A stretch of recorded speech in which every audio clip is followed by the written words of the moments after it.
stand by. We'll flip around here and start to take a look.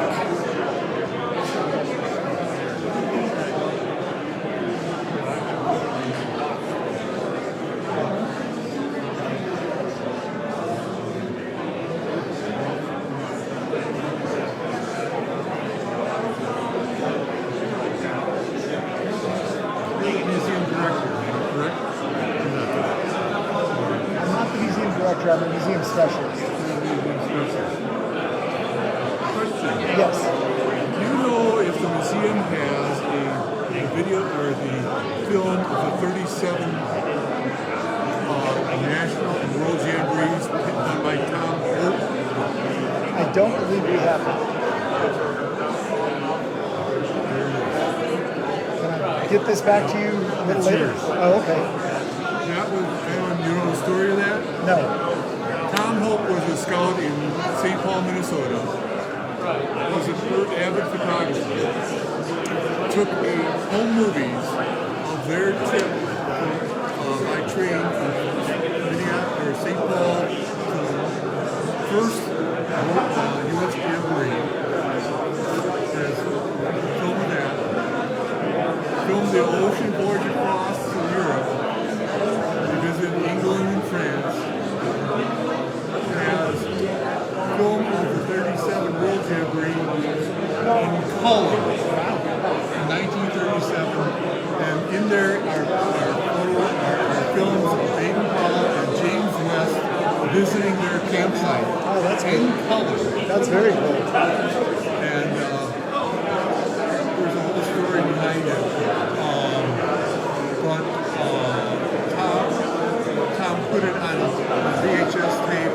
I had a transfer to that. I got permission from the family to distribute that within scouting. Okay. Well, we definitely put it to use. Good. I appreciate it. Well, we're doing a Facebook Live piece for the opening. No, you're good. So this is the founder section of the new exhibits. The history of the handbooks as they were developed, starting down here with Aids to Scouting, working your way through the Birch Bark Rolls and the Boy Pioneers, the books done by Ernest Thompson Seton and Daniel Carter Beard. Scouting for Boys as a solid edition that was put together in 1908. And of course the original edition, the 1910 edition of the Scout Handbook that is on display here. Also in this area is a display about BP as a military officer.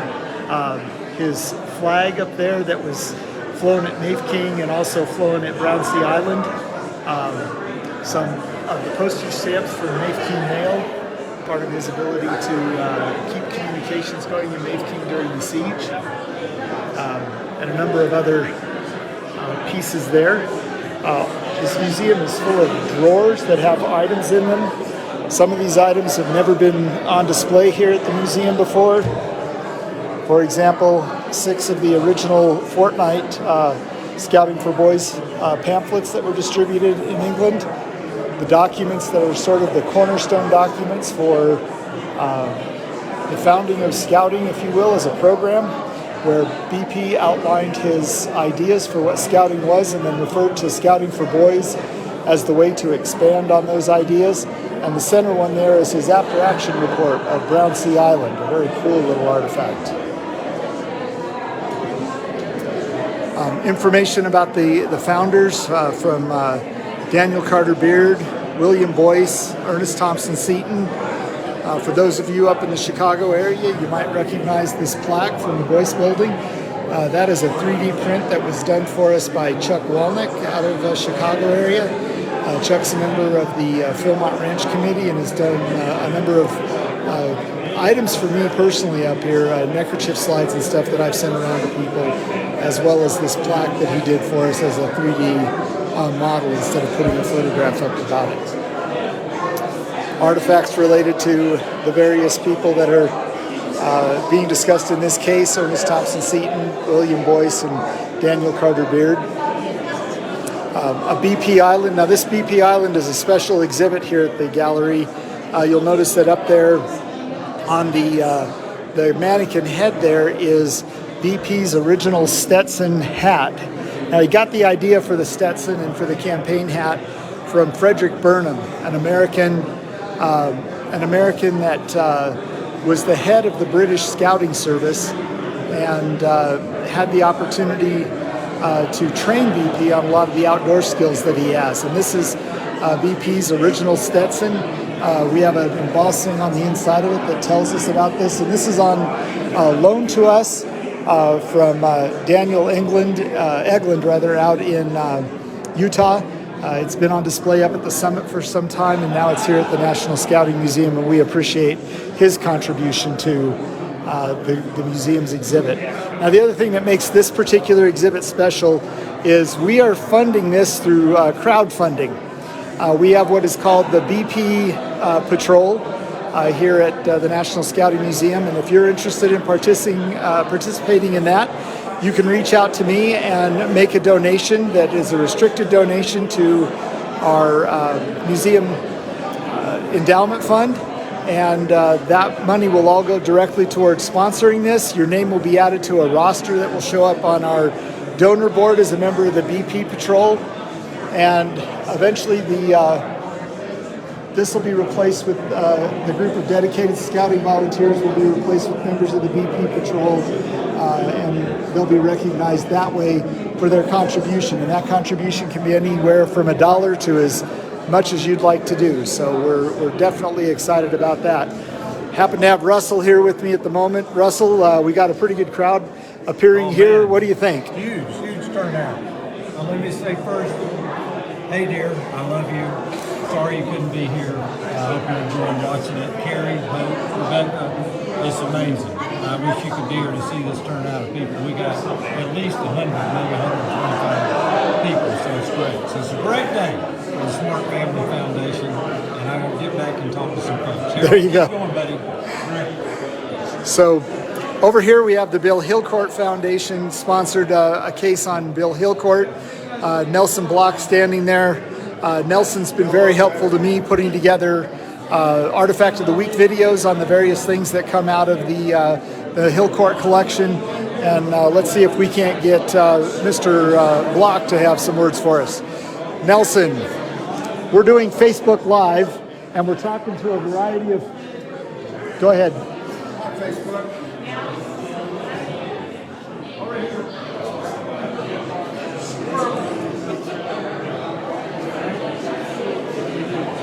So Nelson, what does it mean to have Bill Hillcourt in the gallery the way that he is now? So when Bill Hillcourt left his estate to what was then the Bill Hillcourt Trust, he said it was to last for 21 years, after which there should be created a suitable memorial for him. He was probably thinking of a statue, but this is our suitable memorial for Bill Hillcourt, where including the 8 books of materials we have on Bill's life and work. People can actually learn something in 5 or 10 minutes about the wonderful life and tremendous work of Bill Hillcourt. Thank you, Nelson.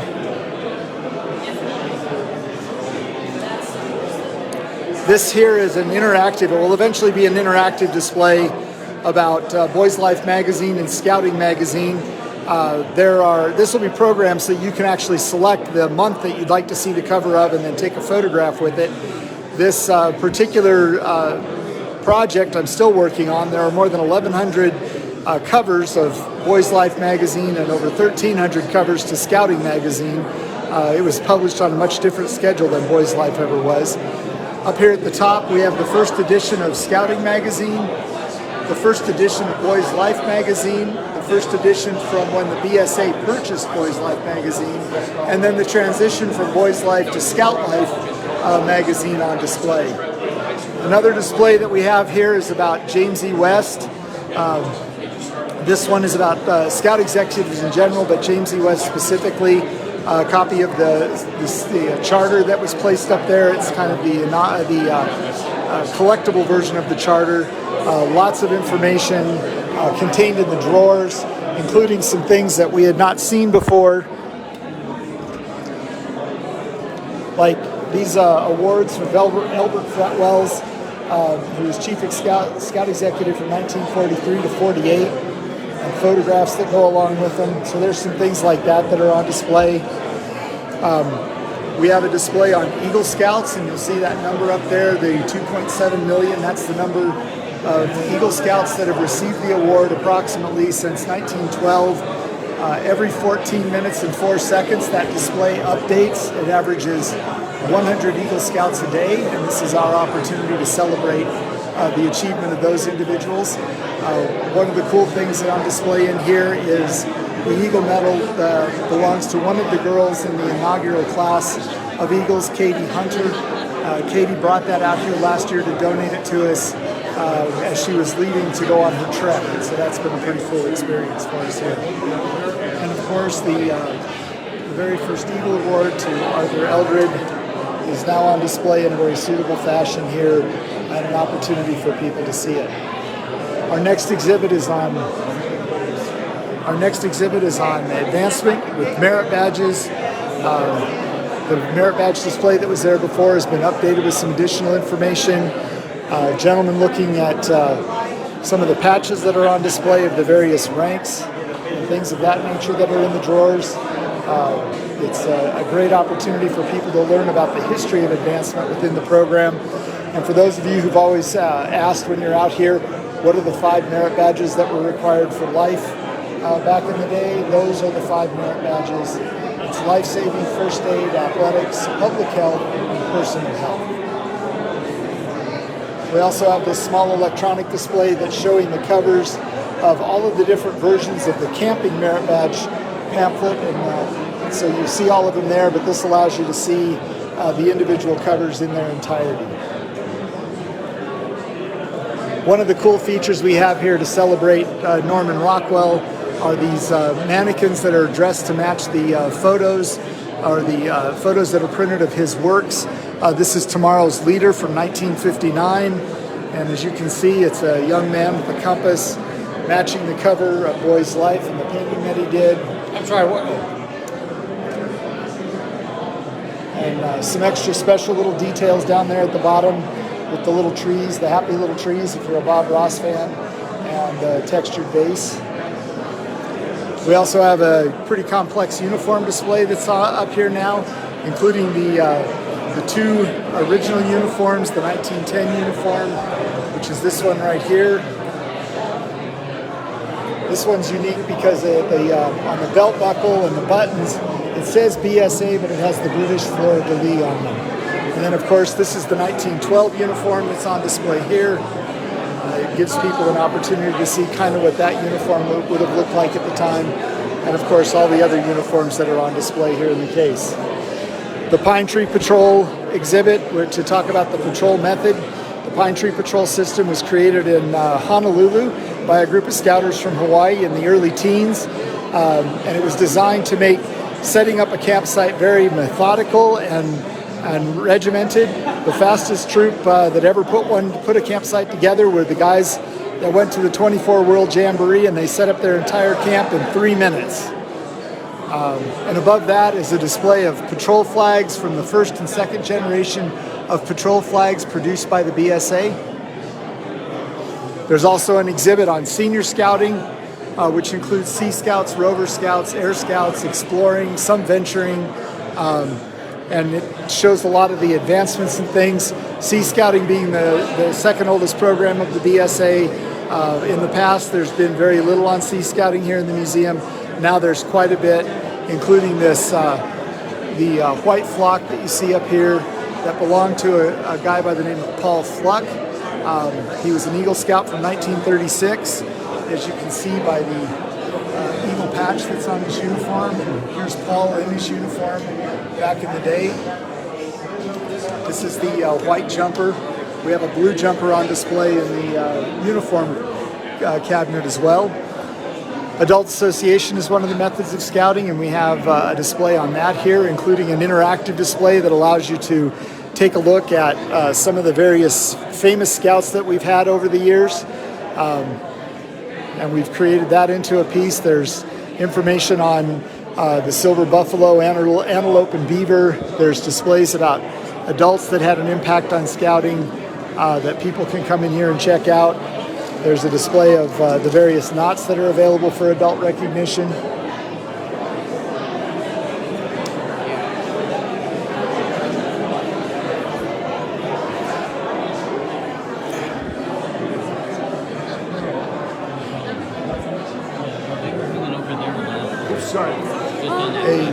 A display here on inclusion shows Vern Parmalee, the first female Silver Buffalo recipient, talks about her story. Catherine Pollard, or Kay Pollard, the first female Scoutmaster back in the 1970s. Totally an unofficial role for her, but she did fill that job.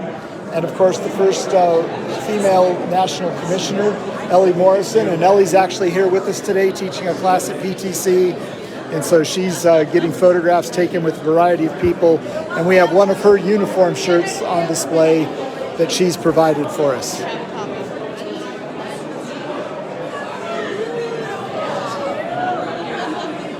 So Ellie, I'm going to put you on the spot. We're doing Facebook Live. So how does it feel to be an exhibit in a museum? Well, you know, when you finally make it to the museum, it's probably time to step aside and let the younger people come forward. We really do appreciate that you've donated this uniform to us, and it does mean a lot to us to have that recognition of you in here, and we hope you appreciate that as well. I do. Thank you so much. It was a real honor. You bet. Thanks, Ellie. In the past, our Cub Scout presentation had been a little bit lacking, and so now we have a much larger presentation on Cub Scouting. Here's some of the uniforms that we now have on display in this cabinet, some of the other things associated with Cub Scouting, and one of my favorite, of course, is this marionette puppet. I think that's just one of the cooler things we've put out on display recently. And then over on the other side of the inclusion one, we have more about the females' involvement in scouting, starting with the the exploring females in the 1970s. The shirt down there, that brown shirt down there is a shirt that belongs to Olivia Foley from Jacksonville or Gainesville, Florida. She's out of North Florida Council. She was a member of the inaugural class of Eagle Scouts, and we had an opportunity to reach out to her and see if she was interested in donating her uniform and participating in this exhibit here at the National Scouting Museum, and we really appreciate that. We also have a part of this display is about the first female rangers here, and this week we happen to be really lucky because we have Nancy Wells and Kathy Leach, who are serving as docents here at the museum this week, doing a number of other projects and helping people out with things, and so it's very exciting to have them here as well.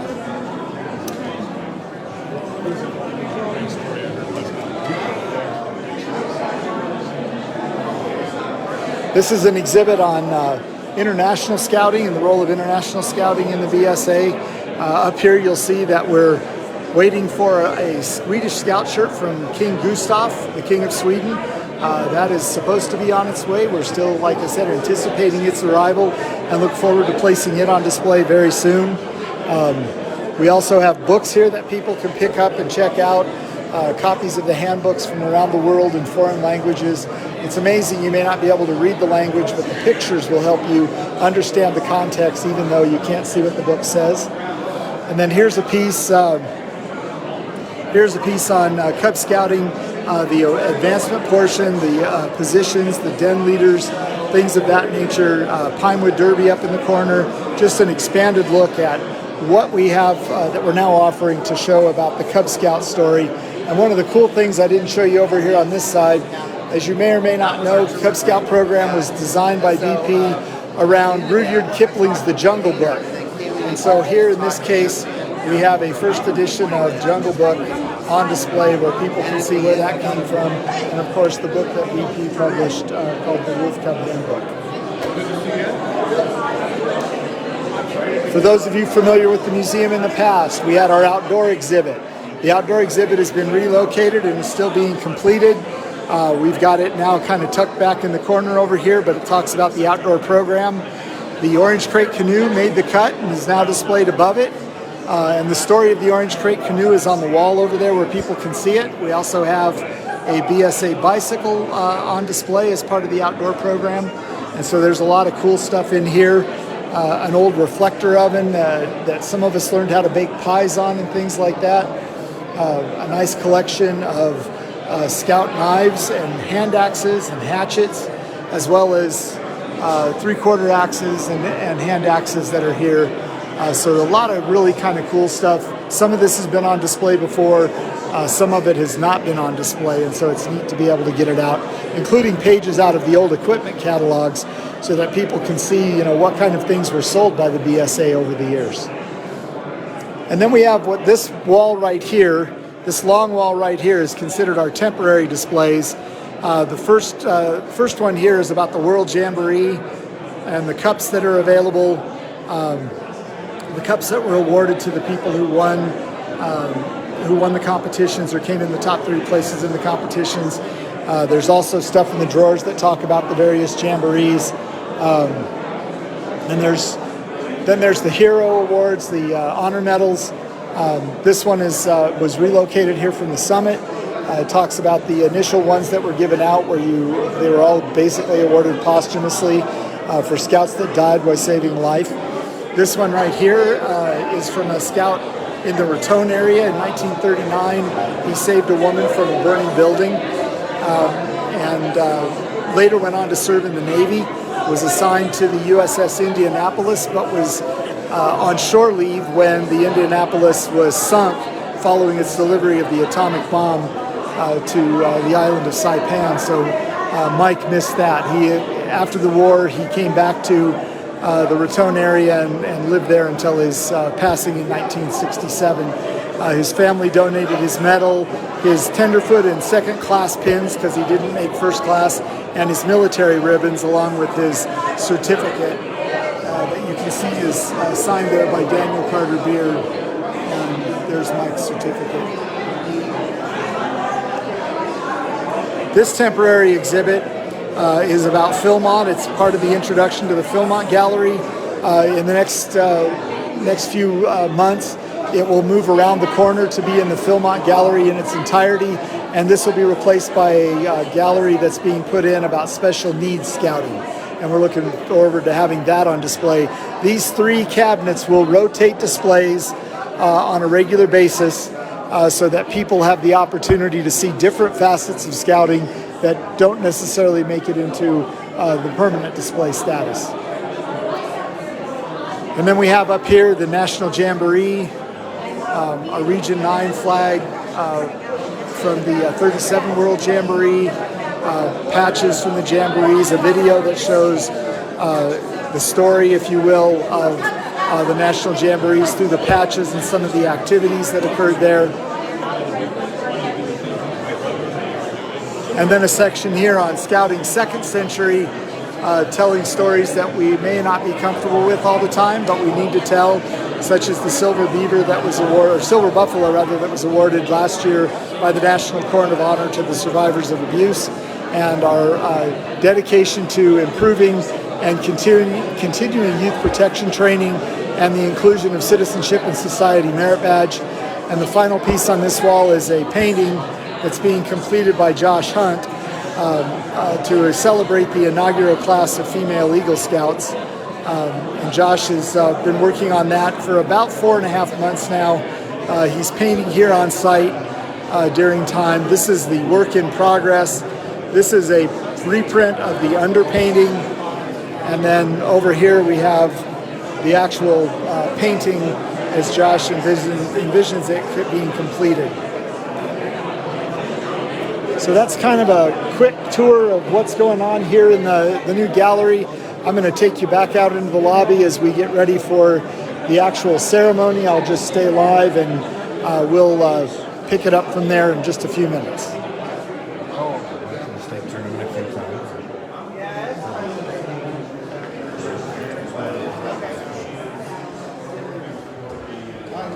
How you doing, Steve? How you doing, man?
So you just need to slide over here.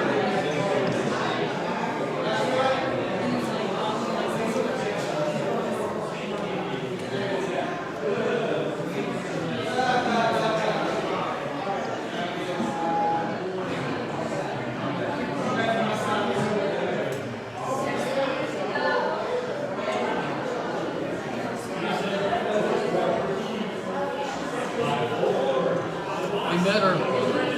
I met her.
Chastity says she's passing the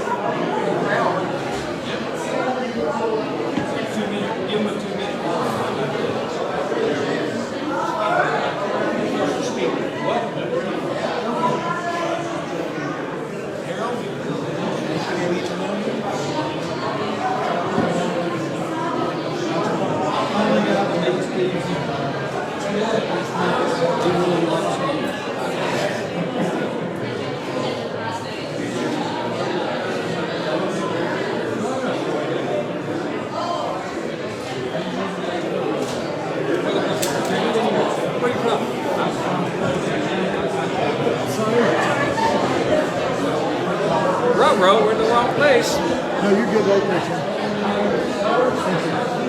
Ladies and gentlemen, we'll be starting in about 2 minutes. If you all need to move forward a little bit, we've got a special speaker coming in just a minute or two. So she'll be coming through. So, hope everybody's doing well. Right? And you keep talking. We'll give you about another 2 minutes. After everybody had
unless you want to address the camera.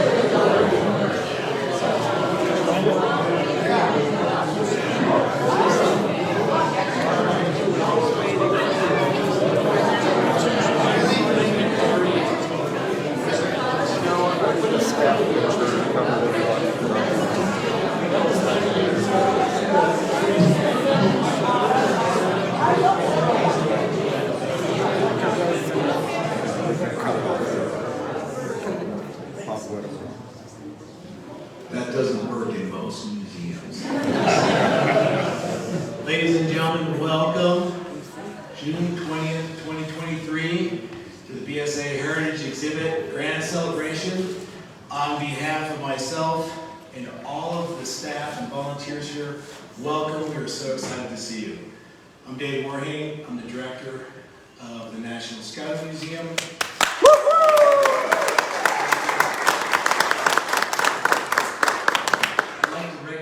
Before we get started, a few of our fellow staff and distinguished visitors that are here today. So let's start off with Roger Hoyt, our general manager for the Scout.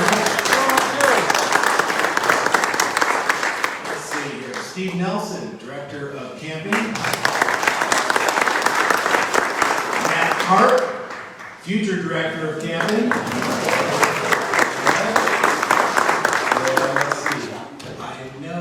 Did Chastity walk in the building? Chastity McReynolds, welcome, thank you. Chastity is the Assistant Chief Scout Executive, correct? Correct. Correct, all right. Stay tuned.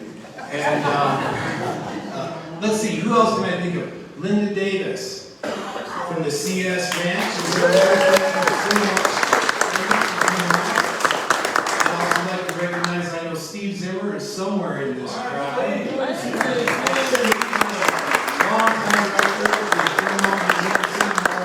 At least 20 years.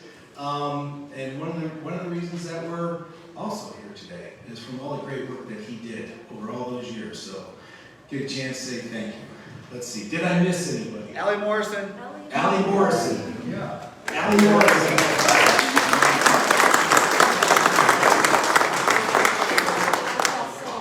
First female national commissioner. Correct? I'd also like to welcome Chuck Walnick and Judy Walnick, part of our ranch committee here, long serving.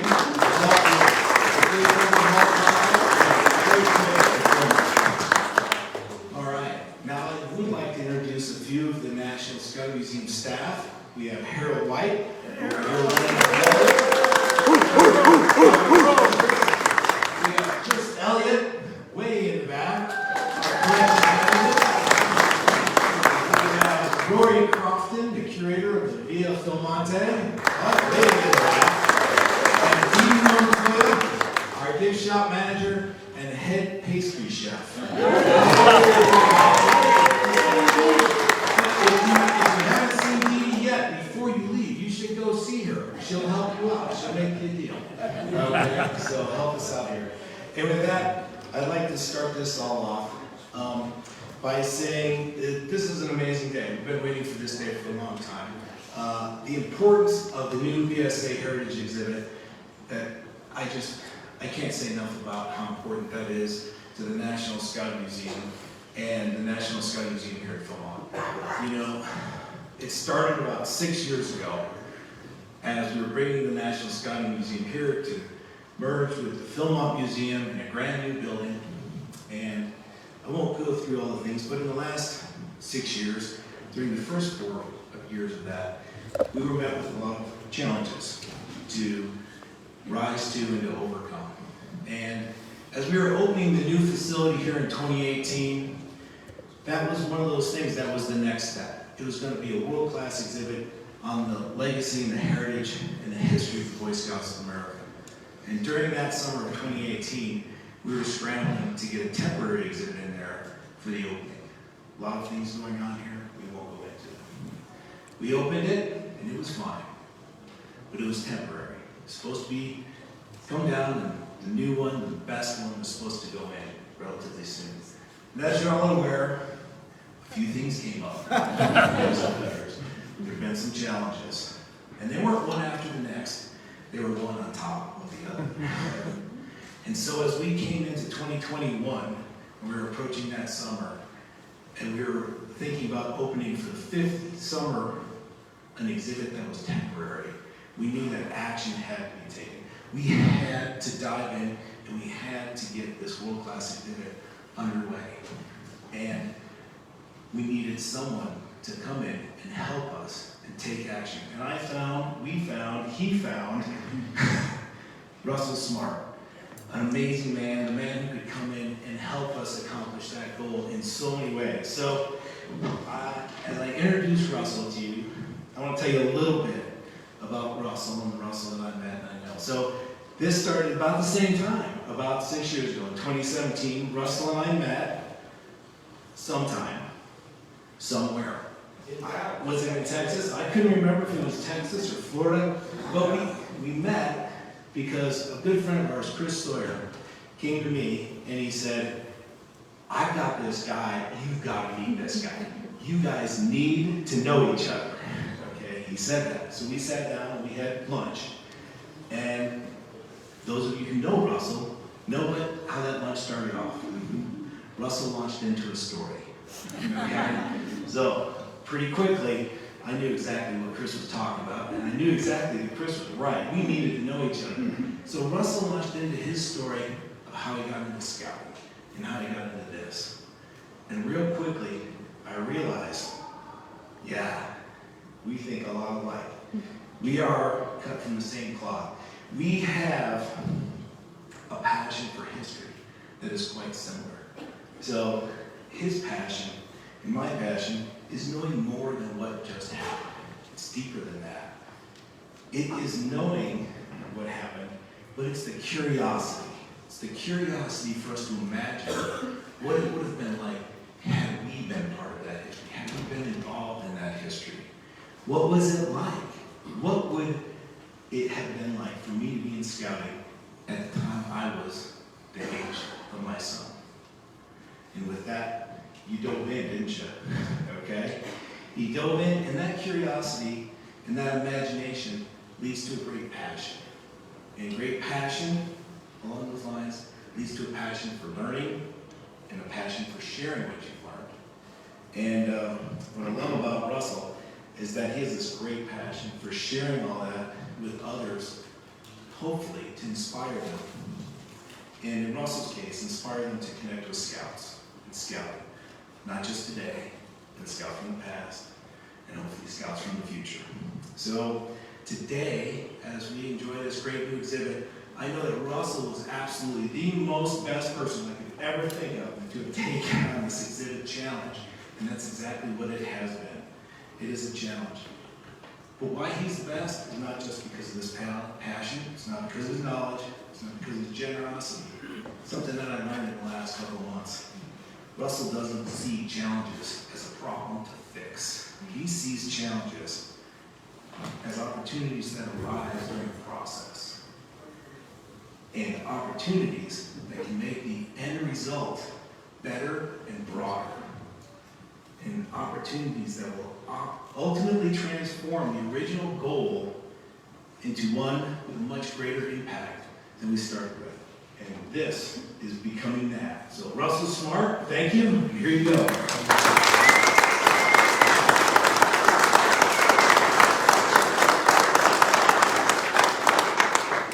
So as Dave said, when the museum moved, and Rick Bracco is here. Where's Rick? Rick was chairman of our National Museum Committee when it was that. And then when the museum came here and became under the Philmont Ranch Committee, Rick continued to serve as the chairman of the museum task force, as we call it now. And in the summer of 2021, I was actually at the summit doing the Telescopium event, and my phone rang. It was Jim Riefel. And Jim said, Russell, we'd like for you to come on the ranch committee and be the new chairman, succeed Rick as chairman of the museum task force. And that's like asking Brother Rabbit to go into Briar Patch. So it was an easy call. I called my wife Helen, we talked about it, and I'm glad she's not here to respond to this. And let me digress a moment on that. Helen wanted to be here very much. She's watching this with my family on Facebook Live back in South Carolina. Our son Hoke had cochlear implant surgery last week, and we decided last week that it was better that Helen would stay there to help Hoke and Carrie and our granddaughter Rebecca maneuver through that. Keep him in your prayers. Tomorrow morning, he goes back for them to turn it on and see if it works. And if it does, he'll be hearing without a hearing aid for the first time in 42 years. So, guys, I hope you can see this. You know I love you. Thank you for being part of this with me and supporting me, and especially you, dear. You know I love you. Thank you for letting me be here. Wish you could be here. I'll see you soon when we catch up. So, back to this. So when all this happened and Jim asked me to be chairman, I came to our Perch Ranch Committee meeting in September of 21, and I spent several days, probably about a week with Dave, and we bounced back and forth ideas about how we could turn this temporary 5-year gallery into something that would be incredible, be amazing. And I knew we were on something. When Dave, as Dave said, he and I, we don't agree 100% of the time, because that's not good. But 90% plus of the time, I'd say we're aligned, and the rest of the time we argue until we get in consensus on how it ought to be, and that's what true collaboration is all about. Thankfully, I got support in my Russell crazy idea that we could do this from Chastity Reynolds, who will speak to us in a little bit. I got great support from Roger, our general manager at Philmont, and great support from Degas Wright, who's a wonderful chairman of our Philmont Ranch Committee. And my proposal to them was that if they would let me engage on a really personal level with Dave and our Smart Family Foundation, which consists of me, Helen, Hope, Carrie, and granddaughter Rebecca, the 5 of us, that we would be the sponsor for the gallery and bring it all together, and then secure other sponsors for the individual exhibits that would help continue the process of making this museum better and better and better. So Bill Topkis, many of you know Bill. Bill has probably forgotten more about scouting history than any of the rest of us know. And Bill has been a great mentor to me in the way of designing exhibits and displaying the history of scouting to the others. And Bill, if you're watching, I told the group yesterday in our conference we're doing here, something I learned from you really early on. It's not about the stuff, it's about the story. So what we try to do in this exhibit, and what I hope you will take away, is that we're truly telling the story of our story of scouting. And we do that with memorabilia, artifacts, all of those support and help us tell that it is all about the story. Thank you, Bill Topkis, for all that you mean to all of us. So in March of 2022, on Bill's recommendation, a young man started with us, Josh Hunt. Where's Josh at? His mother is on the way. He's probably out there waiting to greet her. So Josh came to be with us. There we go, Josh. There's Josh and his mother and aunt, correct? Absolutely. So Bill recommended that Josh, who has a good art ability, great artistic talent, great with all things like Photoshop and graphic design and all that, had been an art teacher in Wisconsin, Milwaukee, for 10 years. And Josh agreed to leave that and come to work on a contract basis with our family foundation to be the project manager, to be the artist, the designer for this amazing gallery upgrade that we wanted to do. And Josh, thank you for doing that.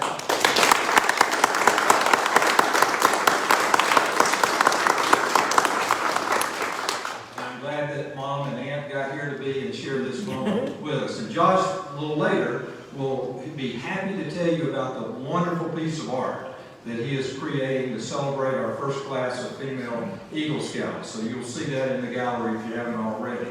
So now we had our team. We had Dave, we had Harold, we had Chris, Josh, me. So we started working together and collaborating. We also brought in some other experts like Nelson Block with the Green Bar Bill Hillcourt Foundation, Rick Ragg, as I said, our previous chairman, Tim Brown, who's worked on geo exhibits at NOAC with Topkis and others for like, what, 3 decades or something, like forever, quite a while. So we used a lot of resources of other folks to help us do that. The OA exhibit, which had been done when the gallery opened, when the museum, this new facility opened, was our foundation. we built on that. We unabashedly stole all of the good ideas that Tim and Bill and others on that team had put together. We used the same cases. We used the same font conventions. We used the same method of how to put it all together. And I believe we've carried that out. So now we have a very unified look and a very unified, so it's all about that story that we're trying to tell. So since the first week of June, just 20 days ago, we've had, not counting all of you, we've had over 3,000 visitors already that have come through here.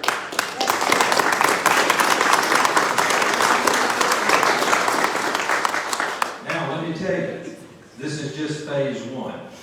There are 4 phases in this Russell crazy idea that Dave was bought into. We start with the Scouting Heritage Gallery. Then we go just around the corner, the other side of the wall, and we're going to create some Philmont-centric galleries. Philmont before Scouting, Philmont with Scouting. The Philmont Staff Association has given us a very generous grant to sponsor the development of all of that. That's just started. It'll be partly done when they have their 50th reunion here in a couple of weeks, and then by next summer, it will be, we hope, completely done. Then we go to phase 3, which is the next part of the gallery, which is where we have our Santa Fe Trail Kit Carson story that we're telling.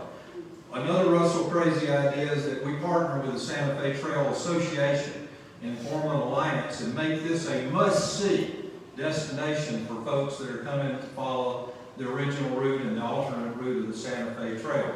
They meet a couple of times a year, Chastity, and we'd like to have some of those meetings right here on Philmont property. And then phase 4, Rory, we'll get to you over in the villa. There's a Wade Phillips gallery. It's very nice, but we think it can be better.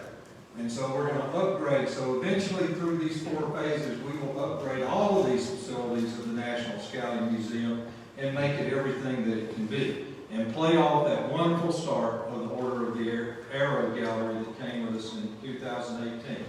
So I want to take a minute and recognize the sponsors who have joined with the Smart Family Foundation in sponsoring individual exhibits, and there's still some available, by the way. But let me recognize those that have. First, I mentioned Nelson Locke. Nelson are you chairman or president? Whatever you like. Whatever, okay. So Nelson is the chief person at the Green Barville Hillport Foundation, and that foundation agreed to sponsor the exhibit on Green Barville Hillport. Wonderful exhibit. I hope you'll see that. The Eagle Scout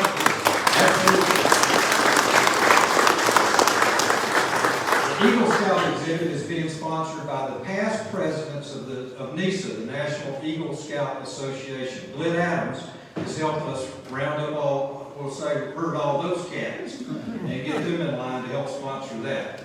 The advancement exhibit, interestingly, was put together by a group of volunteers and professionals who have worked in advancement through the years. Dan Maxfield, who's year after year a docent during the first week or 2 here at Philmont, put together a group of about a dozen individuals who sponsored that exhibit. Chris Jensen, Chris is a longtime great friend. Chris has sponsored the Adult Association exhibit. Give it up for Chris. And not only that, just a few months ago, we found that a copy, one of the Ideal Scout statues, was available from the Michigan Council. They were closing one of their offices and had an extra, and we found out it was available. Chris not only bought it, but drove up to Michigan, picked it up, brought it here, helped us install it, and has now gifted it to the National Scout Museum.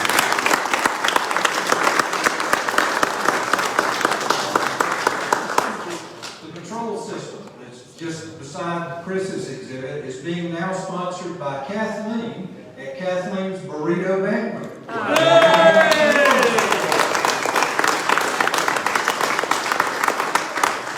The International Scouting exhibit, just past that, is being sponsored by our Boy Scouts of America International Committee in memory of 2 great scouters who have gone home, and that's Roger Shrimp and Kent Claybrook. Many of you may have known and worked with them, and they're sponsoring that in their honor.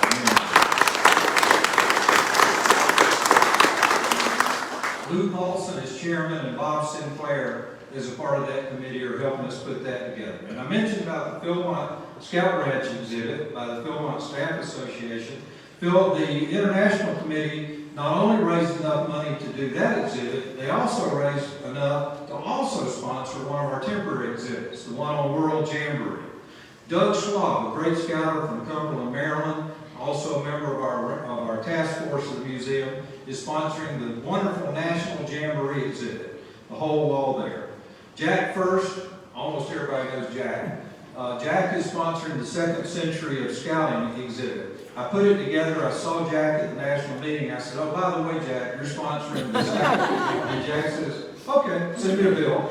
So, good for him. Our Chief Scout Executive, Roger Mosby, is sponsoring the bust of Baden Powell. That's one of the first things you see as you come in. And then we have an interesting opportunity for some of you, maybe all of you. We're creating a group called the BPBSP, which is the Baden Powell Exhibit Sponsorship Patrol, BPESP, Exhibit Sponsorship Patrol. So the wonderful island exhibit about Baden Powell, one of our founders of Scouting, is available for anyone that would like to contribute and become a part of that. So we'll call that sort of crowdfunding in a BSA way. So if you'd like to be a part of that, Harold, see Harold, and he'll take care of that for you. And finally, I mentioned it a little earlier, but be sure while you're here, go by and see the incredible painting that Josh Hunt is in the process of finishing. Josh has been turned into a rock star here in the last couple of weeks as he's our artist in residence while he finishes this painting. He finished the underpainting of it, and now he's adding the color to it. And I won't say anything other than let him tell you the remarkable story about how it will all come together. And that will be part of our second century exhibit. Okay.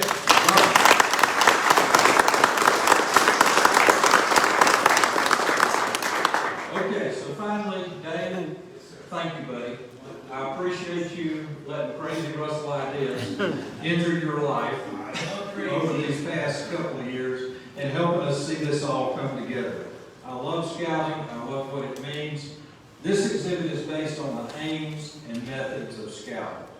You'll see it everywhere you go. Personal growth, leadership, uniform, the patrol method, adult association, advancement. All of those things are out there for you to see and enjoy and see how it makes scouting better. My vision when we started this was that our visitors will go in here and they won't just come out saying that's a lot of cool stuff. They'll say, wow, I'm part of something incredible that has a rich, rich history, and I want to be part of this for the rest of my life. And what are we, Kathleen? We're tradition rich, but not tradition bound. Right? We keep that in mind. So now, thank you. And let me introduce, so Roger, I kind of look at Roger as sort of our scoutmaster of Philmont, because he's the top guy. So we're going to let Roger have the Scoutmaster minute, or 2 or 3. But first, Harold, Chastity McReynolds. I want to introduce her. Chastity is, come on up, Chastity.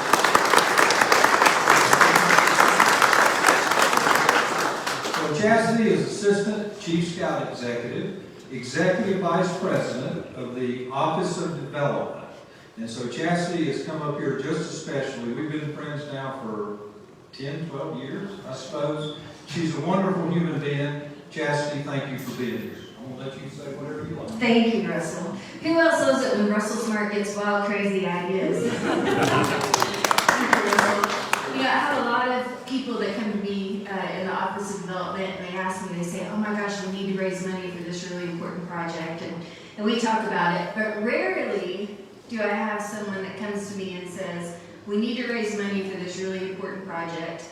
I'm going to be the first donor. The Smart Family Foundation is going to anchor this entire project, and then I'm going to recruit everyone else who's going to fund the exhibits. And so I learned very quickly that the best thing to do is get out of Russell's way and let him do his work and support him on the backside. So I'm really, really grateful. And then knowing him, partnered with Dave Warhane and his love and passion for history, I knew this was going to be a dynamic team, and they brought Harold on and the existing team. So grateful for what we're doing today and the opportunity to be here, and the people who have stepped forward to make this happen. It's so important we preserve the history of the Boy Scouts of America. We have 113 years of rich history of developing leaders. But I think all of you know, all of us, most of us are sitting here in Scout uniforms, and so we believe in the Scout oath and the Scout law, and we know that it's more relevant than ever before. Our country needs more Scouts. We see it every day in the news, we see it, and we wonder what we can do about it. Well, the thing that we can do about it is we can put our uniform on, and we can make sure that every young person in America is invited to join and participate in Scouting programs. And then we give a nod to our history and that 113-year celebration of heritage, and then we make sure that we remain relevant for today's families as well. So super excited to be here today. Thank you, everyone. I can't wait to see the art. I can't wait to see the exhibits. And so thanks for bearing with me. I was coming in hot from the airport, but I made it, so appreciate it. Thanks, Justin.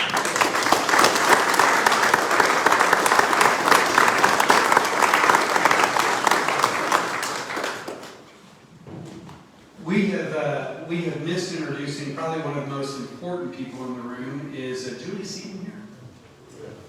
Let's give her a round of applause. Thank you for being here.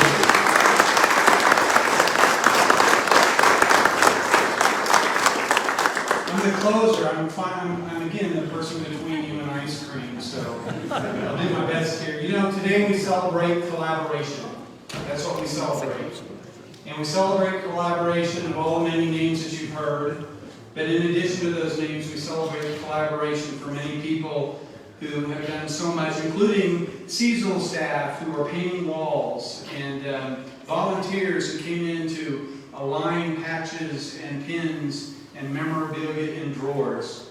And all of those people have come together to make this that world-class exhibit that was dreamed of so many years ago. It did start with the National Scouting Museum. And this latest renovation of the front gallery is an important step forward in preserving the history and sharing for those thousands of Scouts who come off the hills their legacy, what they will mean to Scouting, not only in carrying forward the past, but also into the future. You know, there's a movie, a Clint Eastwood movie called Heartbreak Ridge, and in it he trains a bunch of Marines who don't really know what to do, have never really faced any kind of challenges whatsoever in their lives, and he teaches them to improvise, adapt, and overcome.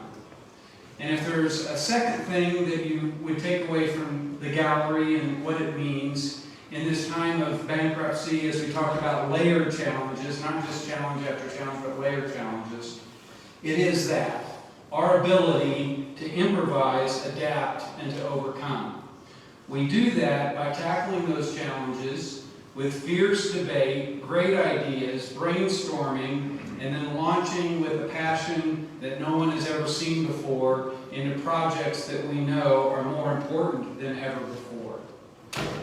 I would tell you that this project and what we celebrate today is simply a microcosm of a Philmont track. Believe it or not, high adventure has come to this side of the road, because that is the kind of tenacity that we will need as we move forward on other projects like this. It is incredibly important that we build a strong foundation, a financial foundation for the BSA as we move forward. It is incredibly important that we bring the passion, that we bring the glass half full, that we bring encouragement, that we lift each other up.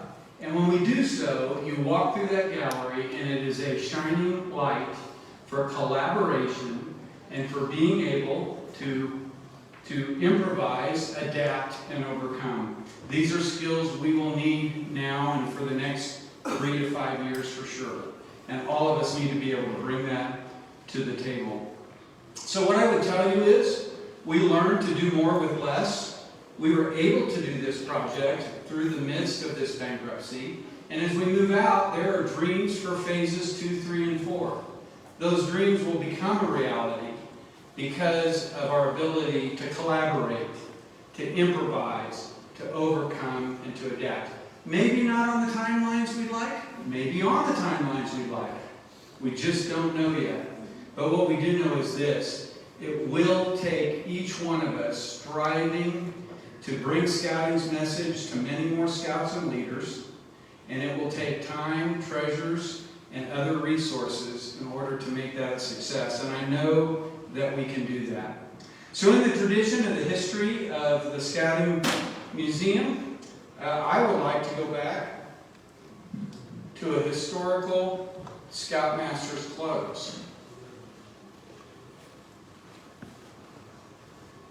This is audience participation. Consider yourself one. Now, may the blessings of our Heavenly Scoutmaster rest upon each of us and upon all regular Scouts. And may we follow the trail that leads to Him. A good Scout is always prepared. We are prepared, sir. A good Scout is always prepared. We are prepared. Sir. A good Scout always does at least one good turn daily.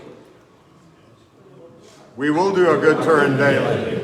How about it has been done, sir? It has been done, sir. Then I charge you to carry on. For family, for God, for country, for Scouts, for the National Scouting Museum, for Skilmont Scout Ranch, and for the Boy Scouts of America. Thank you. Have a great afternoon. And as soon as I get off this bench and clear it, there will be ice cream and cake out on the courtyard. Have a good evening.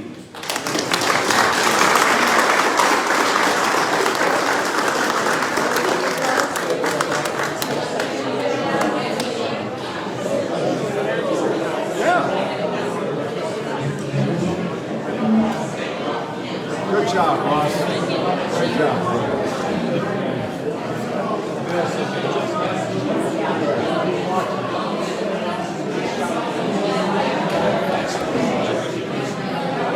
Let's go get ice cream. Let's do it. Here we bring more bill. Thank you.